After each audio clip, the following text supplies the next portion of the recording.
السلام علیکم ورحمۃ اللہ وبرکاتہ نحمدہ ونصلی علی رسولہ الکریم اما بعد فاعوذ باللہ من الشیطان الرجیم بسم اللہ الرحمن الرحیم۔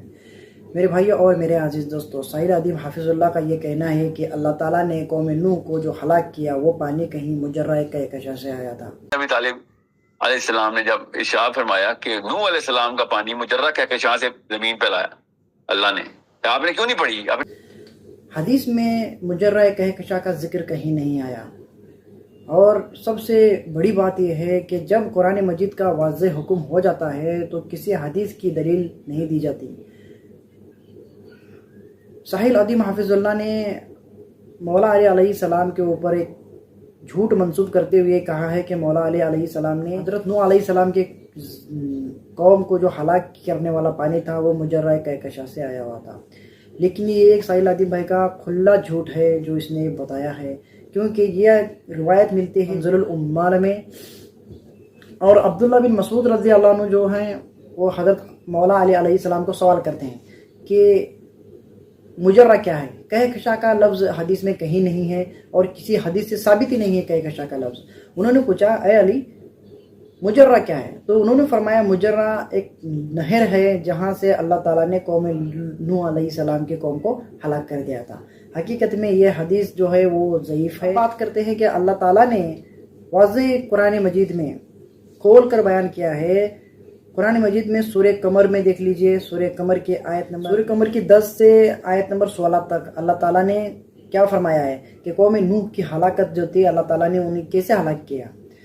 کہیں مجرہ کہکشاں کا ذکر اللہ رب جلال نے نہیں کیا۔ اللہ تعالیٰ فرماتا ہے نوح نے اپنے پروردگار سے دعا کی کہ اے الہی میں ان کے مقابلے میں کمزور ہوں، تو میری مدد فرما۔ تو ہم نے ان پر موسلادھار بارش کے آسمان سے دروازے کھول دیے۔ اللہ تعالیٰ قرآن مجید میں کہہ رہا ہے کہ اللہ تعالیٰ نے آسمان کے دروازے کھول کر بارش برسائی اور زمین سے چشمے جاری کر دیے، اور اللہ کہہ رہا ہے کہ میں نے زمین سے چشمے جاری کیے۔ بارش آسمان کے دروازے کھول دیے اور زمین سے چشمے جاری کر دیے اور سارا پانی مل گیا ایسے کام کے لیے جس کا فیصلہ ہو چکا تھا۔ اور ہم نے نوح کو ایک کشتی پر جو تختوں اور میخوں سے تیار کی گئی تھی سوار کر لیا، اور حضرت نوح علیہ السلام کی جو کشتی تھی اس کو بنانے میں 20 سال وقت لگا تھا۔ نوح علیہ السلام نے جب اللہ تعالیٰ سے پوچھا یا اللہ میں کشتی کیسے بناؤں، تو انہوں نے کہا کہ ساگوان کے درخت ڈال، اللہ تعالیٰ کا حکم ہوا۔ پھر وہ 20 سال تک درخت بڑھتے رہے، 20 سال کے بعد 3 سال لگے کشتی بنانے میں، یوں سمجھ لیجئے کہ 23 سال کے قریب وقت لگا کشتی بنانے میں۔ تو یہ جو اللہ تعالیٰ فرما رہا ہے قرآن مجید، ہماری آنکھوں کے سامنے وہ کشتی چل رہی تھی، یعنی اللہ تعالیٰ کی نگرانی میں وہ کشتی چل رہی تھی۔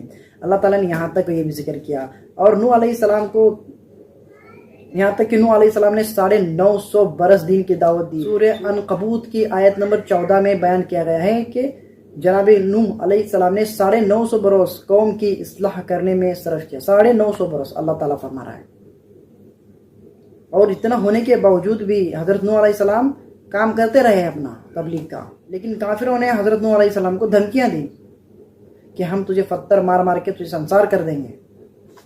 تب جا کے اللہ تعالیٰ سے انہوں نے دعا کی اپنی قوم کے لیے۔ تو نوح علیہ السلام کی قوم پر 40 سال مسلسل دن رات بے انتہا بارش برستی رہی، یہاں تک کہ جگہ جگہ میں سے چشمے پھوٹ گئے، یعنی زمین سے چشمے پھوٹے تھے اور آسمان سے پانی آیا تھا۔